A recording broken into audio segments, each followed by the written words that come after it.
Airports are strange places. They're full of beginnings and endings, but sometimes they quietly become the place where something breaks forever. That morning felt like a beginning. My family had been planning the trip for weeks. A vacation overseas, something my parents called a fresh start. My mother buzzed around the house, checking passports and tickets for the 10th time. My father was unusually cheerful, cracking jokes that didn't quite land. Even my older brother, who usually stayed glued to his phone, seemed involved. And then there was Grandma. She stood near the doorway, clutching her small brown handbag, the same one she had carried for as long as I could remember. Her sari was neatly pressed, her gray hair tied back carefully. She looked ready, but not excited, just prepared. "Are you okay, Daddy?" I asked, walking over to her. She smiled, but it didn't reach her eyes. "Yes, Beta, just a little tired."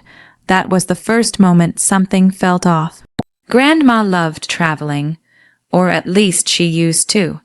She would tell me stories about train rides from her younger days, about how she and Grandpa would explore cities with nothing but a map and curiosity.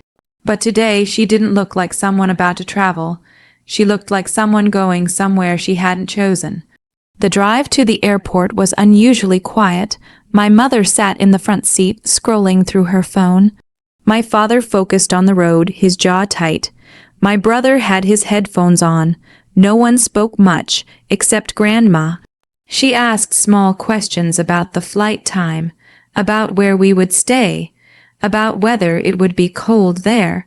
Simple things. Each time my parents answered quickly, almost impatiently. "Yes, Mama, we told you already. Don't worry about it. It's all arranged." Their tone wasn't cruel. Not openly, but it wasn't kind either. I noticed how Grandma stopped asking questions after a while. She just looked out the window. When we reached the airport, everything became rushed. "Take the bags, stay together, don't lose the documents." It was chaos, but controlled chaos. The kind families move through without thinking. Except, again, something felt wrong. My father kept glancing at his watch. My mother avoided looking at Grandma altogether. And when Grandma walked a little slower, no one waited for her. "No one except me. Careful," I said, holding her arm as we moved through the crowd. "I'm fine," she said softly, though her grip tightened on mine. We reached near gate 14 after check-in. "That's when it happened. Let's sit here for a moment," my father said, guiding Grandma toward a row of metal chairs. She sat down carefully, adjusting her sari. "We just need to check something at the counter." My mother added quickly, "We'll be back in a minute." A minute, such a small word. Grandma nodded, "Okay." I stood there watching them. My brother followed them without question. My father didn't look back. My mother didn't say anything else. And just like that, they were gone, disappearing into the moving crowd, swallowed by escalators and distant announcements. At first, I didn't think much of it. Airports are confusing. Maybe they needed to fix something with the tickets. Maybe there was a delay. I sat down beside Grandma. "Don't worry," I said. "They'll be back." She smiled faintly. Of course, we waited. 5 minutes passed, then 10, then 20. People around us changed. Flights were called. New passengers arrived. The world kept moving, but my family didn't come back. "Beta, did they say how long?" Grandma asked quietly. I checked my phone. No messages. "They should be here soon," I said, trying to sound confident. I called my mother. Switched off, I called my father. Switched off. A strange, cold feeling began to spread through me. This wasn't normal. Another 30 minutes passed. Grandma's hands were now resting tightly in her lap. Her fingers trembled slightly, though she tried to hide it. "They must be busy," she whispered almost to herself. I looked at her, and suddenly I saw it. Not confusion, not worry, recognition. like she had seen this kind of moment before. "Daddy," I said slowly, "do you think something's wrong?" She didn't answer immediately.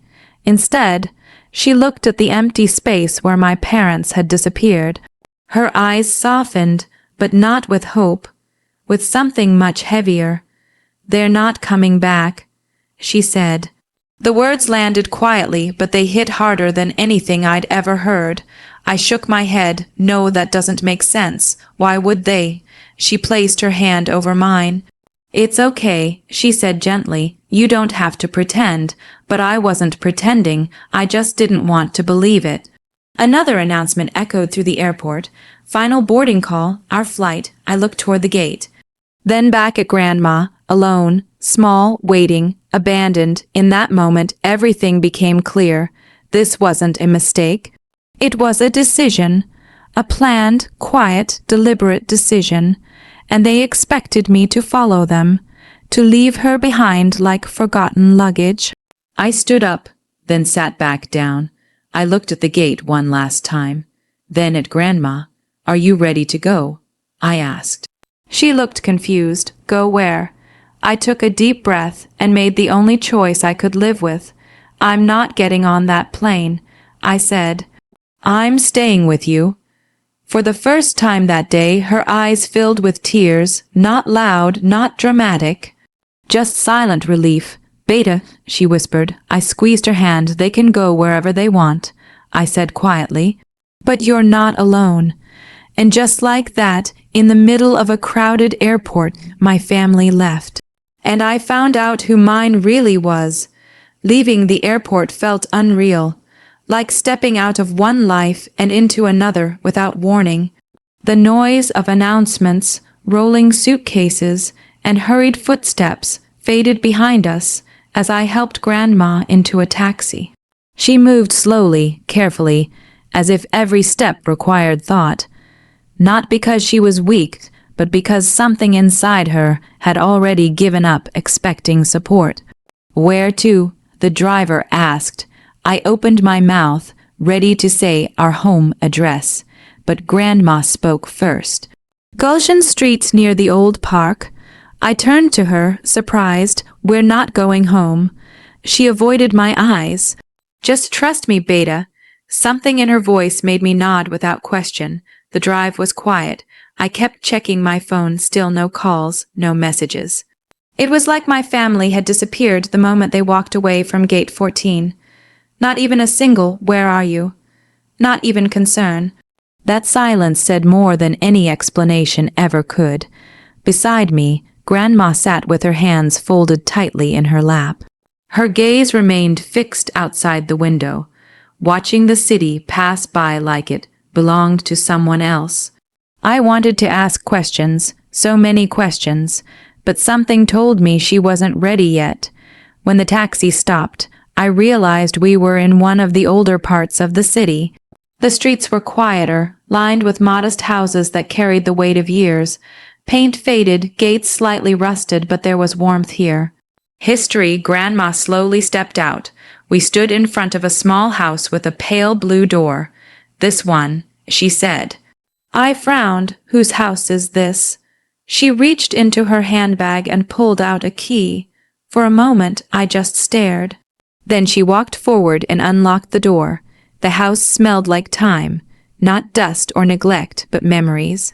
Faint traces of old wood, sunlight, and something comforting I couldn't quite name. Inside, everything was simple. A small living room, a worn sofa, a wooden cabinet, curtains slightly faded from years of sunlight. But it was clean, cared for, preserved. "You still live here?" I asked. She shook her head slowly. "No." "Then whose?" "It used to be mine." The words settled heavily in the air. "Used to be." We sat down, and for the first time since the airport, there was no noise around us. No distractions, just truth waiting to be spoken. I leaned forward. "Daddy, what's going on?" She looked at her hands for a long moment, as if gathering courage from somewhere deep inside. Then she spoke. "After your grandfather passed away," she began softly, "everything changed." I listened carefully. This house, the land, the savings, it was all in my name, she continued. Your grandfather made sure I would be secure. That's good, I said. So what happened? A faint, sad smile appeared on her lips. Your father happened. I froze. She didn't sound angry. That somehow made it worse. He came to me, she said, her voice calm but heavy. Said managing everything alone would be difficult for me. Said people could take advantage of me, that I should transfer everything into his name just for safety. I clenched my fists. And you believed him? She nodded. He's my son. Simple, honest, devastating. I didn't think twice. She continued. I trusted him. I thought he would take care of me the way I took care of him. Her voice trembled slightly, but she didn't cry. Not yet. At first, everything was fine.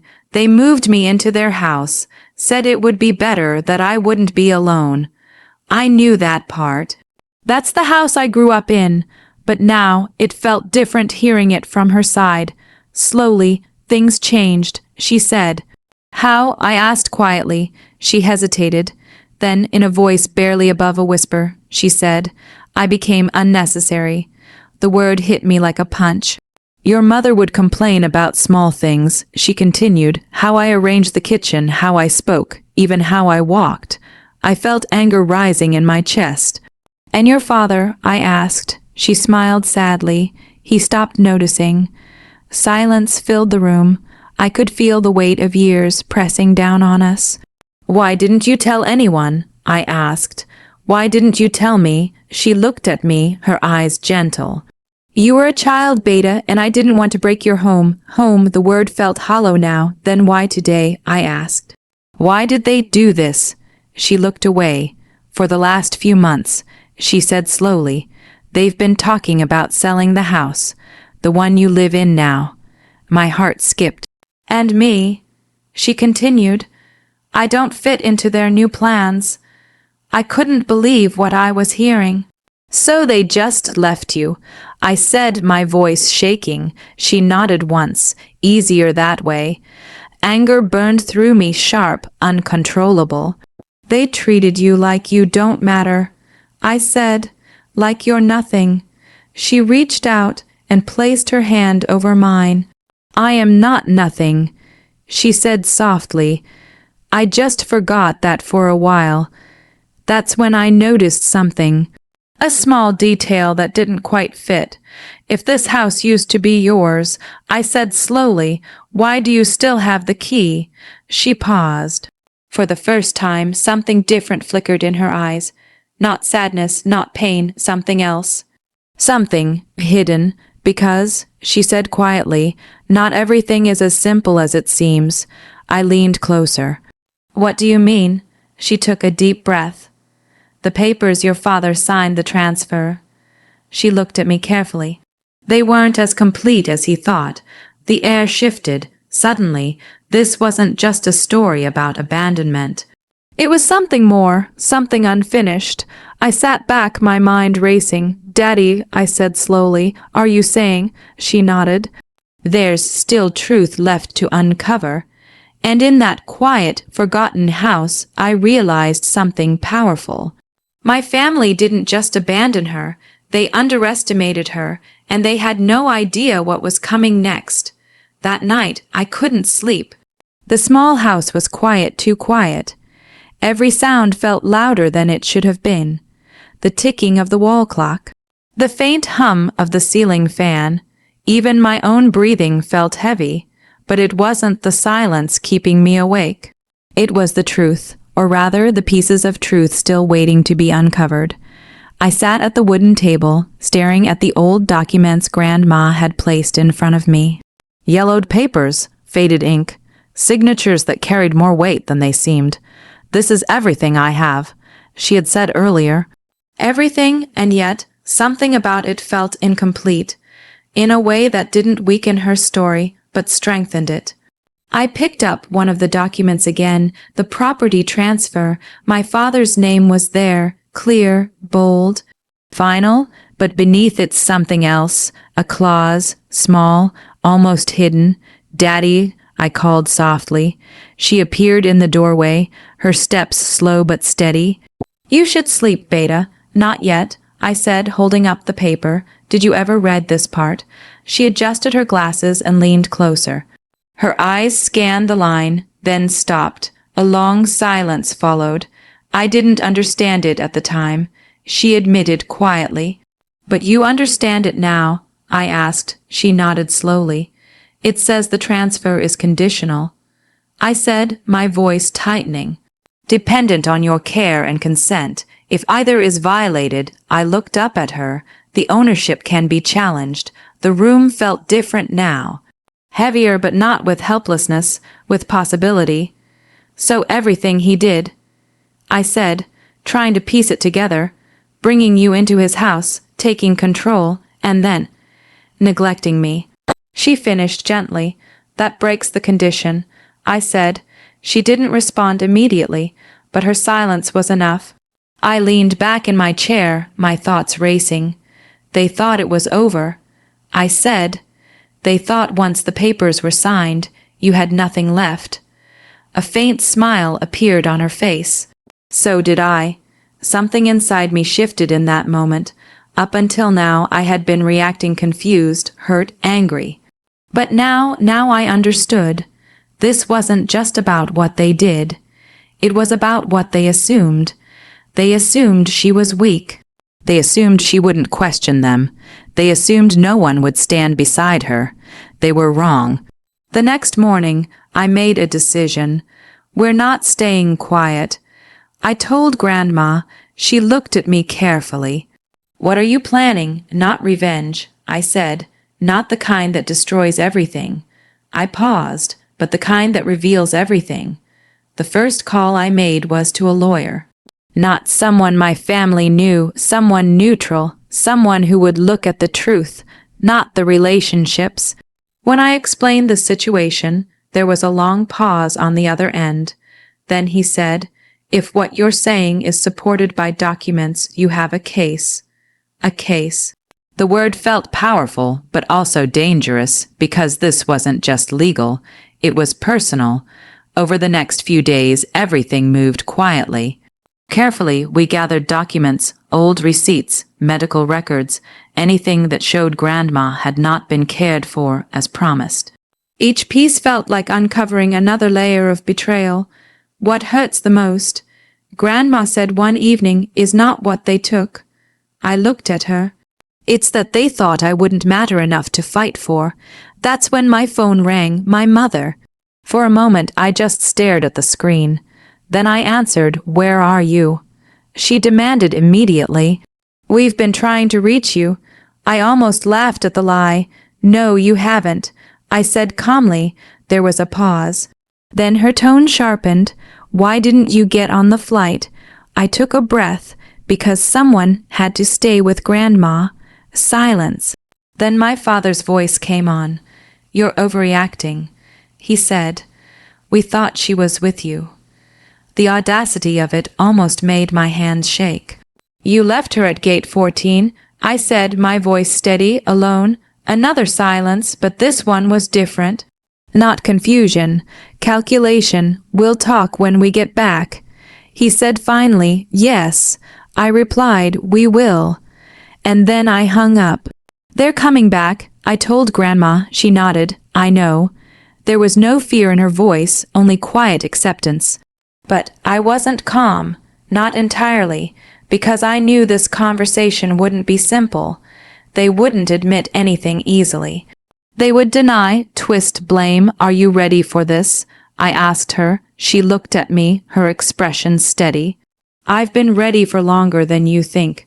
The day they returned, the house felt different, not tense, not chaotic, prepared, like a stage before a performance. When the door opened, they walked in like nothing had happened.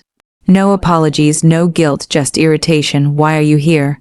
my mother asked, looking around the small house with visible discomfort. "This place isn't even yours anymore." I stood up slowly, and for the first time, I didn't feel like the child in the room. I felt certain. That's where you're wrong, I said. My father frowned. What is that supposed to mean? I picked up the documents from the table. The same ones they thought had ended everything. The same ones they never expected to be questioned. It means, I said calmly, this story isn't over. They looked at each other, confused, then uneasy. And in that moment, I saw it clearly. Not just their betrayal, but their fear. Because the truth they tried to bury was finally coming back to the surface. The silence in the room stretched tight, like something waiting to snap. My parents stood near the doorway, their confidence slowly cracking under the weight of what they didn't understand yet. My brother lingered behind them, unusually quiet, his eyes shifting between me and Grandma. For the first time in my life, I wasn't intimidated by them. I wasn't unsure. I was ready. You're being dramatic, my father said finally, though his voice lacked its usual authority. Whatever this is, end it now. We don't have time for nonsense. I almost smiled. Nonsense. That's what he thought this was. Sit down, I said calmly. He didn't move, but something in my tone must have reached him because after a moment, he pulled out a chair. My mother followed, arms crossed tightly, her expression defensive. Grandma remained seated, quiet as ever. But this time, she didn't look small. She looked steady. I placed the documents on the table between us. You remember these, don't you? I asked. My father glanced at them briefly. Of course, the property transfer, it's already done. Is it? I asked. That made him look again, carefully. There's a condition, I continued, a clause you either ignored or hoped no one would notice. My mother frowned. What are you talking about? I slid the paper closer to them, pointing to the line we had read the night before. The room went quiet as they leaned in, reading, processing, realizing. That's not, my father started, but stopped. Because it was, written clearly, signed, binding, it states, I said evenly, that the transfer depends on proper care and consent. If either is violated, the ownership can be challenged. My mother scoffed, but it sounded forced, and who decides that? I think abandonment at an airport counts, I replied. That landed hard. No one abandoned anyone. My father snapped, his voice rising now. You're twisting things, am I? I asked. I reached for another file, medical records, dates, notes, evidence of neglect. You stopped taking her to her checkups, I said. You isolated her, and then you left her. Each word was calm, measured, unavoidable. My brother shifted uncomfortably in his seat. This is going too far, he muttered. I looked at him. No, I said quietly. It didn't go far enough before. My mother slammed her hand on the table. Enough. She lived with us for years. We fed her, gave her a place to stay. You took everything she owned. I interrupted. That wasn't charity, that was a deal. Silence, heavy, unforgiving, and you broke it. I added, for the first time they didn't argue immediately. Because deep down they knew, what do you want? My father asked finally, his voice lower now. Not angry. Not defensive. Wary, I looked at Grandma. She met my eyes and gave the smallest nod. I don't want anything, I said. I paused, but she deserves everything. The lawyer stepped forward then, as if on cue. He had been waiting quietly in the next room. Now he placed his briefcase on the table and opened it with practiced precision. We've reviewed the documents, he said professionally. Given the circumstances, there is sufficient ground to challenge the transfer legally. My mother's face went pale. My father stiffened. This could result in the property being returned to its original owner. The lawyer continued. Grandma, you planned this, my father said, looking at me with disbelief. I didn't deny it. I prepared. I said. The difference mattered. The weeks that followed weren't loud or dramatic. There were no shouting matches. No public scandals, just the slow, steady unraveling of a lie. Documents were filed, statements were taken. Truth was spoken, not with anger, but with clarity. and for the first time in years, Grandma's voice was heard. In the end, the decision came. The transfer was ruled invalid under the violated conditions. The house, the one my parents thought was permanently theirs, was no longer theirs to keep. They didn't fight it, not really, because by then, the truth had already done its work. The day everything was finalized, we returned to the small blue house. Sunlight streamed through the windows, warm and soft, as if nothing bad had ever happened there.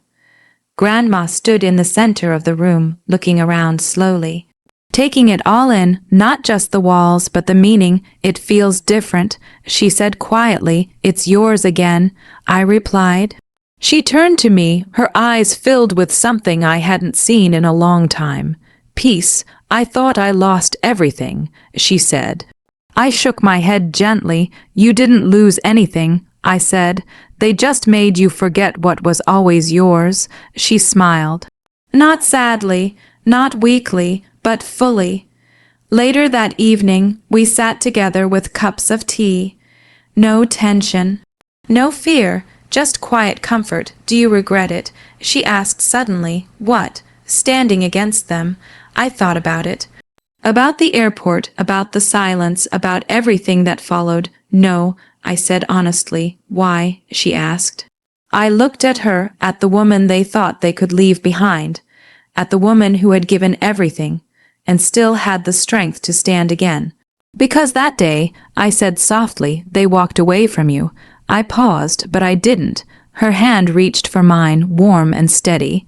And in that moment, I understood something clearly. This was never about revenge. Not really. It was about truth, dignity, and choosing the right people, even when it costs you everything else. Some families break you. Some teach you who you are. And sometimes the moment they abandon someone is the moment you find where you truly belong.